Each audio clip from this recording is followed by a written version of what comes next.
Ito ay isa sa pinakamabigat at pinakamalaki na generic multi-tool na nahawakan ko. At ngayon, ito ay ating bibigyan ng quick review.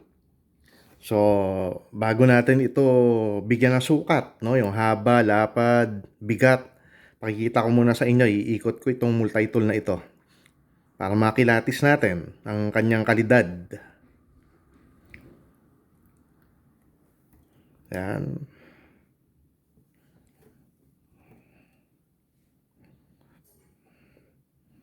Nakikita nyo kaagad kung gaano kalaki Ayan. Massive siya. Isa sa pinakamalaki talaga. And to start with, i-weigh natin siya kung gaano siya kabigat.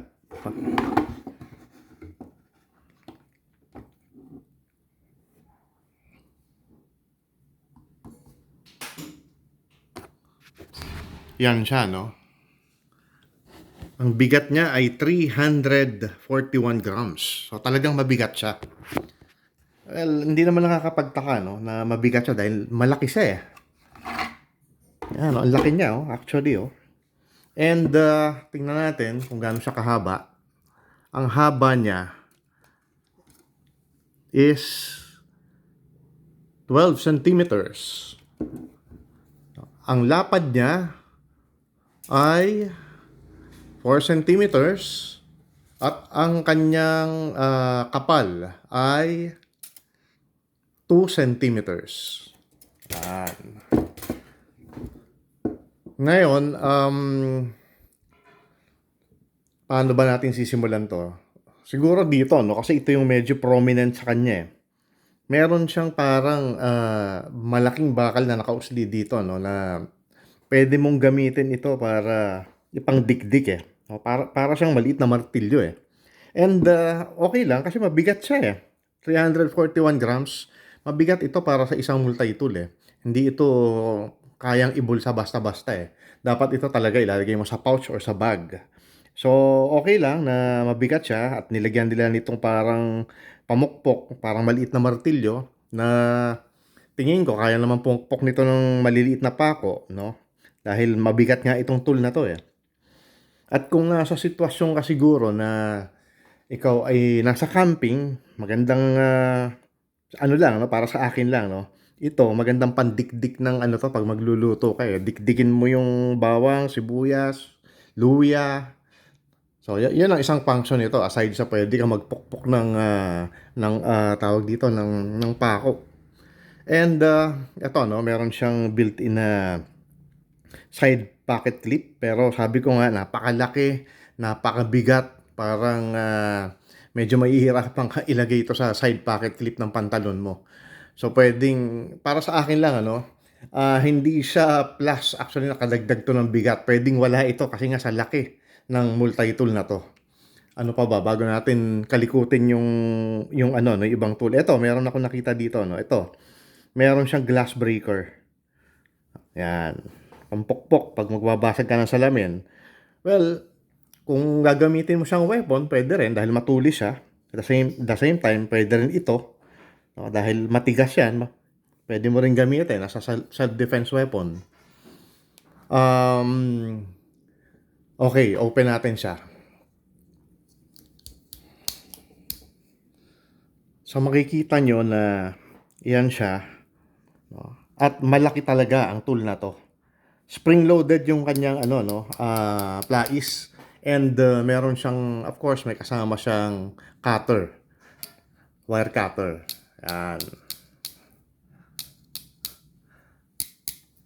And ano ba makikita natin dito? So, i-close ko ulit no? Kasi most of the tools na meron to, accessible sa labas eh. So ito unahin natin to, no? So, ito ay knife. The usual. Normally, ganyan ang korte ng knife ng mga multi-tool. And ito ay pinattern actually nila sa Leatherman Wave eh. Halos lahat ng multi-tool ganito yung korte. Hindi naman lahat. Sinasabi ko, no, halos lahat. Pinattern nila sa knife na kokorte ng Leatherman Wave. And ito, okay, meron siyang Oh, meron kang ano 'no, bottle cap opener dito. And ang kaibahan nito sa iba, meron kang ano, meron kang wrench, eh. Ayan, and I guess this is in millimeters. Meron kang wrench. Although hindi siya heavy duty wrench, puwede na kaysa wala. So, pati ito 'no, wrench din 'to, hindi ko lang alam kung ano yung exact size, pero this is in millimeters. And yung wrench niya ay nagla-lock, meron siyang liner lock. Nakalimutan ko lang banggitin, gano'n din yung ano, gano'n din sa knife niya 'no, meron din siyang liner lock, ayan, for safety. What else? Sa kabila, we have, ito, ano ba 'to? Okay, we have a saw, lagari, 'yan, nagla-lock din siya. And we have this, ano 'to, how do you get this ba? Okay, ito dito. So meron siyang kasamang ano 'no, gunting or scissors, 'yan. Hindi masyadong malaki, tama lang yung size. At maganda naman yung action niya, 'no, positive yung action niya, hindi hindi siya parang cheap ang pagkakagawa. Okay, what else? Eto 'no, meron siyang, maganda yung ano nito 'no, yung pagkaka-design ng kanyang, screwdriver, 'yan. Nagla-lock din 'no, actually, nagla-lock din siya, yung screwdriver niya. Ayun yung lock, ayun. Ayun, ayun yung lock, Meron din siyang liner lock. So maganda kasi 'pag ginamit mo siya, hindi yung habang meron kang ini-screw, biglang babalik na gano'n 'no, nakakainis yung gano'n, puwede ka pang ma-injure, eh. So ito maganda, merong lock yung kanyang ano, screwdriver, at yung kanyang screwdriver eto, baligtaran yung kasama niya na bit. Meron kang, I think this is a medium-sized, Phillips screwdriver and a small-sized, flathead screwdriver. So baligtaran. Yan, sinusuksok lang dito. Ang pinaka-lock niya ayun 'no, meron siyang ball bearing. Gano'n yung mechanism niya. Ayun. And ang maganda rito 'no, meron siyang provide na spare na mga bits, eh. Ito, meron siyang bit holder na built-in. At itong, bit holder niya, hindi ito metal ano, ito ay plastic. 'Yan. Ito yung mga kasama niyang bits na extra. So ayan, pakita ko lang, tanggalin natin para makita natin lahat.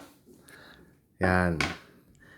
Ito meron pa siyang Torx, nakasama, Pero ang weird na pagdating dito sa kabila, ano lang siya 'no, hindi siya another Torx. Well, I guess kaya gano'n ang design nito, siguro 'pag nilagay mo rito, makakabili ka ng adapter. Kakabit mo dito yung, adapter para makapaglagay ka pa ng iba pang bits. I think yun yung purpose nila. Okay din. And, eto 'no, meron pa siyang maliit na screwdriver, eto 'no. And, ito, yung kabilang side is maliit na Phillips, sa kabila ay flathead. So, I guess this is meant for computer parts, jewelry, and eyeglasses. Pero hindi, obviously, no, hindi ito papasok dito. So saan ito nilalagay? Meron dito, nakita ko may butas, Ayun, no, sa kabilang side. Ayan, ayan, pa. Ito yung sa malalaking screwdrivers. Ito yung sa maliit. Ayun, yung butas na yun. Susuksok natin, try natin, ano. Plastic din to, actually, plastic din yung sinusuksok niya, Teka, teka. Paano ba natin maisusuksok na maayos to? Ayun. Ayun. Para makita nyo. Teka, teka, hindi makapokus yung camera. Ayan, yan. So, meron kang maliit na screwdriver. Both for, ito Phillips, pag binaliktad mo yung sa flat, ang hirap lang tanggalin, ano? Kapit na kapit. Yan. So, bali, yan yung mga kasama niyang ano, no? Bits. So, set aside ko muna yan, no? Tingnan natin kung ano yung, ito nga, sabi ko, no, naglalak ito. So, i-unlock lang natin. Ano pa ba ang meron dito?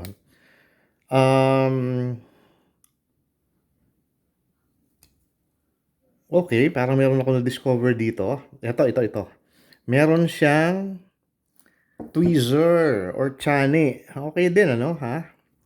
Parang, ala ano ba, ala Swiss Army knife. May mga tweezers normally. Yun.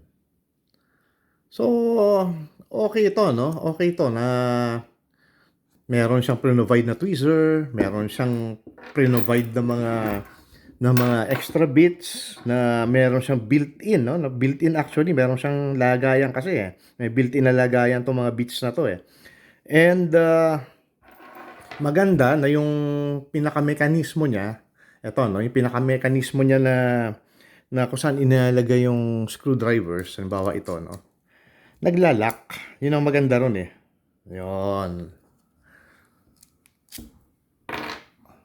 So, okay siya. Nagustuhan ko siya. Yung bigat niya, I think ang purpose talaga nun, eh, ito. Kaya siguro sila naglagay dito ng parang maliit na martilyo, eh, o maliit na hammer, eh, o maliit na pandikdik. Kasi nga, mabigat. Mabigat siya. And, so ano na tayo, no? Conclusion. Ano mako-conclude ko rito? Well, hindi ko masabing negative yung ano nito, eh, yung size at saka yung weight. Kasi yung weight nito nakakatulong para magamit mo 'tong maliit na hammer na 'to na pandikdik o pampukpok. So, yung size naman niya, napakalaki niya actually, massive siya for a multi-tool. Hindi ko rin masabing negative yon dahil ang positive nun is pagdating dun sa pliers niya, eh, medyo mas capable ka na ano 'no, na buksan ko 'no. Dahil nga malaki siya 'no, mas may torque siya na maibibigay. Ang, hindi ko lang masyadong type dito is ito na plastic ang lagayan ng bit at hindi nga masyadong, nahasa or napakinis yung plastic. Ayun, may mga himulmul pa, oh, kita? Pati dito 'no, plastic yung asan ba yun? Ito, yung suksukan nung micro screwdriver, ayun 'no, plastic din. Na I don't think it will last for long. Although, pagka naman kasi micro screw, maliliit na screwdrivers or maliliit na screw ang paggagamitan mo, hindi mo naman kailangan na sobrang tibay, eh. Dahil masisira lang yung screw. So, pero ano 'no, I would much prefer kung hindi sana plastic.